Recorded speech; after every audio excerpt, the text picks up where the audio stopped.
Boa noite, meus caros. Sejam bem-vindos a mais uma aula de Direito Constitucional. A aula de hoje será sobre normas constitucionais. Então, o vídeo de hoje, normas constitucionais. Antes de tudo, é preciso dizer que normas constitucionais são normas jurídicas, são normas do direito. Então, como normas do direito, se vale ainda a imperatividade, da obrigatoriedade do direito e, como tal, devem ser respeitadas. Já não vale mais aquela visão antiga, já ultrapassada, que a Constituição, as normas constitucionais seriam meras exortações políticas, seriam um documento político sem qualquer coercibilidade. Já não é mais assim, sabemos disso, em que as normas constitucionais, a Constituição tem sua força normativa, tem sua força jurídica, devendo ser respeitada. Inclusive, a sanção para um descumprimento de uma norma constitucional é o vício de inconstitucionalidade. Então, há sanção para o descumprimento de uma norma constitucional e essa sanção é o vício de inconstitucionalidade, que é um vício absoluto, é uma nulidade absoluta que gera ali consequências de forma a ter que retirar do mundo jurídico um determinado ato ou uma norma infraconstitucional que viole ali os termos da Constituição. A característica principal das normas constitucionais, ela está hierarquicamente superior às demais normas infraconstitucionais. Então, a norma constitucional, por estar lá no ápice da pirâmide, ela é o que serve de fundamento, que serve de validade, condição de validade para as demais normas jurídicas. Então, as demais normas jurídicas, as demais normas infraconstitucionais, retiram ali seu fundamento de validade, retiram a sua condição de validade das normas constitucionais. Então, as normas constitucionais, elas servem de fundamento ali, de base e de condição de validade para as demais normas infraconstitucionais. E, além disso, elas servem de critério de interpretação. Então, todas as normas infraconstitucionais, além de terem que retirar sua condição de validade, os valores prestigiados pela Constituição Federal também geram efeitos nos valores que devem ser analisados quando de frente a uma norma infraconstitucional. Então, ali os objetivos que estão ali no artigo 3º, em especial ali no artigo 3º, né? Redução das desigualdades sociais, tratar com todos com respeito, sem preconceito de raça, sexo, cor, idade, devem ser construção de uma sociedade livre, justa e solidária, devem ser levados a rigor na efetivação das demais normas infraconstitucionais. E essa é uma das características das normas constitucionais, elas são normas que têm valor, elas são normas valorativas.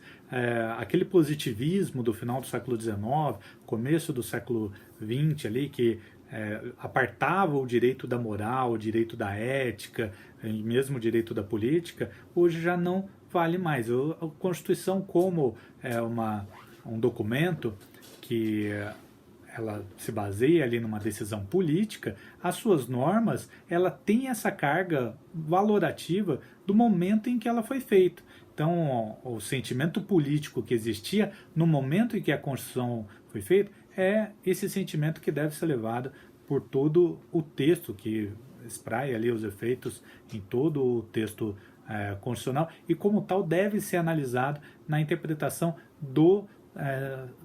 das normas infraconstitucionais. Então, esses valores que a Constituição traz consigo, que vieram ali desde o poder constituinte originário, eles devem ser sopesados ali quando vamos julgar, analisar, interpretar um determinado caso jurídico.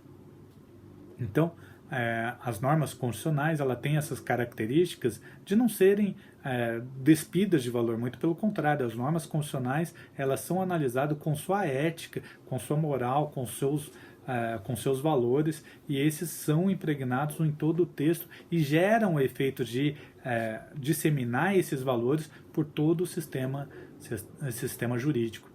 Então, as normas constitucionais, ela tem essa carga axiológica que vem do momento político, que vem dos fatos políticos em que ela foi promulgada, e que trazem ali uma carga para o direito, não só do direito positivo, mas também de busca ali, de concretização de de valores. O direito passa a ter uma carga valorativa por conta das normas constitucionais. Por conta disso, as normas constitucionais, isso temos que ter bastante em mente, não são meras regras. Quando falamos de normas constitucionais, estamos falando de princípios e regras jurídicas. Então, princípios jurídicos e regras jurídicas. Normas constitucionais não são sinônimos de regras, são sinônimos de regras e princípios.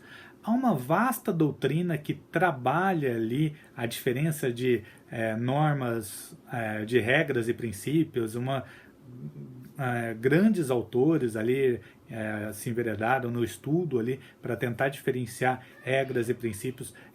Dos temas mais difíceis tentar separar regras e princípios. Há um livro muito bom do Humberto Ávila, Teoria dos Princípios, que trata ali dessa divisão. É um livro que vale a pena, um livro não muito grande, mas que vale a pena dar uma olhada se tiverem interesse. Mas o que importa, acho que nesse momento, é sabermos que existem dentro da Constituição princípios e regras. Não existem só princípios e também não existem só regras. A Constituição, ela traz esses dois tipos de normas. E tanto princípios quanto regras são normas jurídicas, são normas constitucional. Então, princípios que antes era visto sem eficácia jurídica, sem efeito de normas, valia apenas como critério interpretativo, hoje não. Hoje já é possível extrair diretamente de princípios efeitos jurídicos. Então, diretamente de princípios, temos ali a possibilidade de extrair efeitos jurídicos, inclusive para invalidar algumas regras jurídicas. Então, mesmo quando temos regras jurídicas, princípios maiores são ali invocados para afastar a aplicação daquela regra jurídica. Então, princípios da moralidade, princípios da moralidade administrativa, ali no artigo 37 da Constituição, o princípio da eficiência, que também está no artigo 37, o princípio da isonomia, ou da igualdade, que está no artigo 5º e também em outros dispositivos da Constituição. Então, todos eles geram efeitos dentro do nosso sistema jurídico, podendo ser invocados diretamente, sem qualquer lei que faça ali uma intermediação. Então, e mesmo quando houver leis, essas leis devem ser analisadas, devem ser confrontadas com esses princípios jurídicos, podendo ser ali afastados as regras em detrimento de princípios ali quando se verifique que há uma violação muito, muito grande. O que a doutrina coloca da diferenciação de princípios e regras é basicamente que princípios ele teria um grau de abstração, um grau de generalidade maior do que as regras. Então ele teria um grau de abstração, eles seriam mais genéricos, eles seriam mais abstratos e com isso mais indeterminado, não se refeririam a fatos específicos, diferentemente das regras, né? Quando pensamos ali no artigo 121 do Código Penal, matar alguém, pena de 6 a 12 anos. Isso é uma regra clara, que matar alguém tem a premissa maior, que é matar alguém, é o artigo 121 do Código Penal. Se alguém cometer um homicídio, essa pessoa será punida nos termos do artigo 121. Então, o que se deve provar ali são os fatos.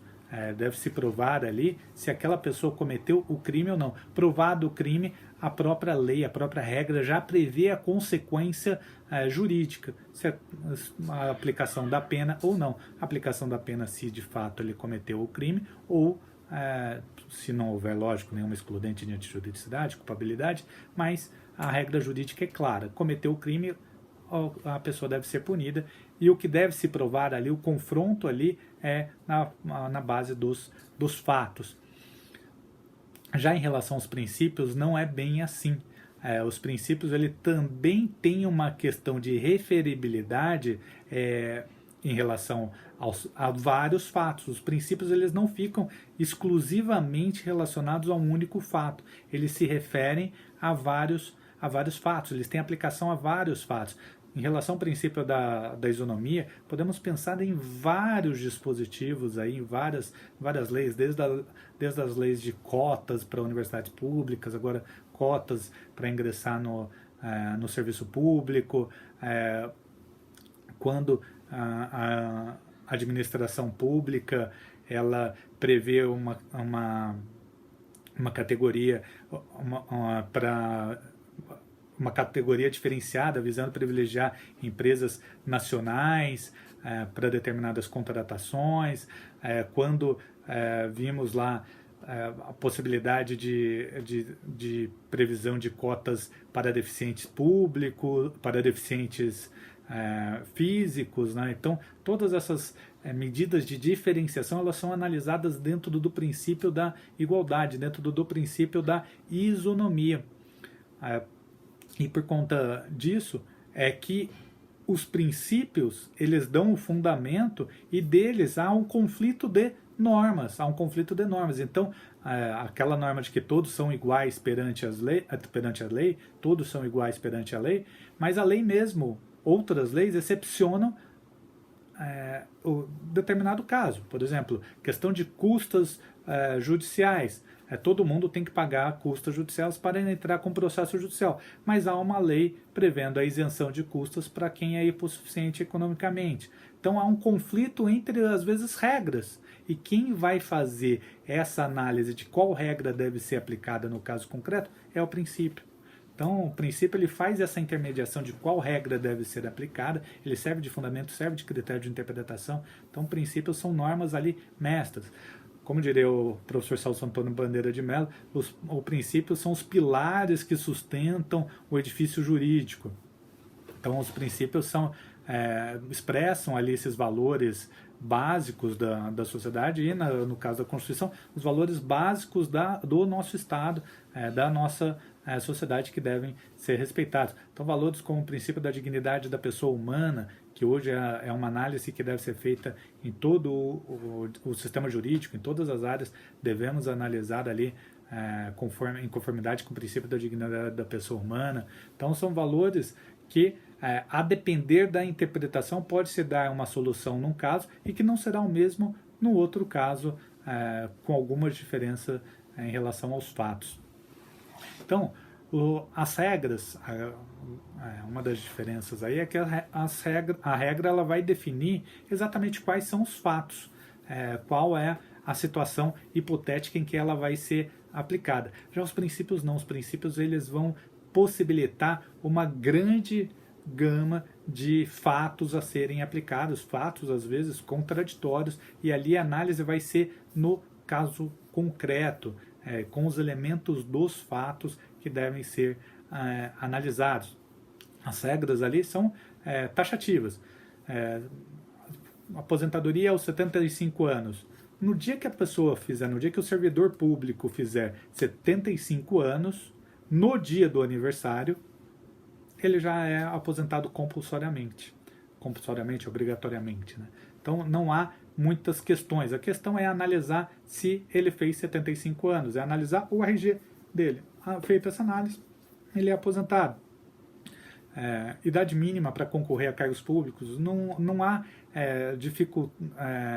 dificuldade em se analisar. A questão é se analisa um único fato e dali se extrai a consequência jurídica.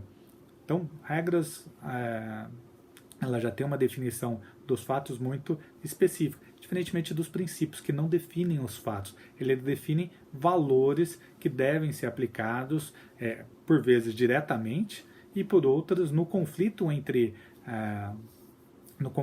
de normas dentro do sistema jurídico.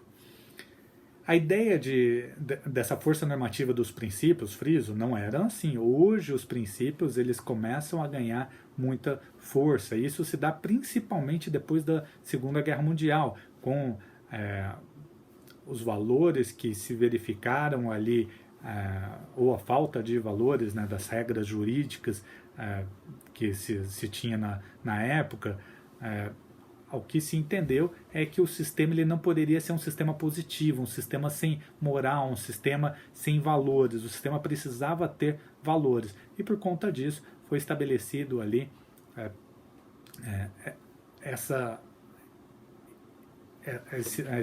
trazer para o sistema jurídico cargas valorativas que antes no direito eram vistas com uma certa reticência, uma certa desconfiança. Hoje já não. Hoje trazemos a questão dos valores muito fortemente para o estudo do direito. A questão é que não podemos transformar essa questão de valores em conceitos meramente subjetivos, conforme o ideal de cada pessoa, conforme o ideal de cada julgador, e isso gerar um certo ativismo aí judicial que muito se questiona. Essa evolução veio muito fortemente, né, depois do positivismo.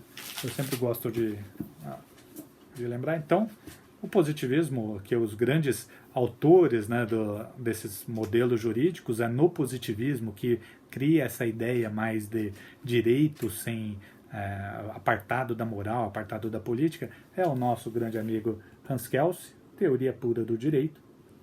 Teoria Pura do Direito. Esse sentido, ainda assim no positivismo, mas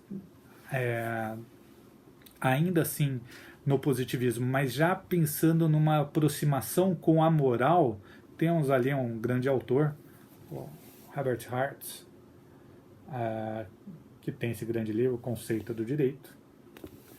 Trago aqui assim, os grandes livros de direito, né, de filosofia, que influenciaram toda essa nova perspectiva do direito e que influencia todo mundo até hoje.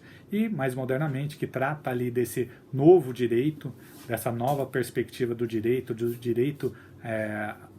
como não só regras, mas também como princípios, direito como valor. Temos dois autores, um americano, o Ronald Dworkin, Levando o Direito a Sério. Então, Ronald Dworkin escreve esse grande livro aqui, um americano, e voltando para os alemães, né, até então o Hart, o Kelsen é austríaco, e agora voltando, temos aí o Robert Alexy, que escreve esse grande livro, Teoria dos Direitos Fundamentais. Então, meus caros, eu trouxe esses livros para que vocês tenham ideias dos grandes autores que trabalharam essas ideias que hoje influenciam muito fortemente todo o nosso sistema jurídico, não só no Brasil, mas no mundo todo. Ok? Até a próxima, nos vemos em breve.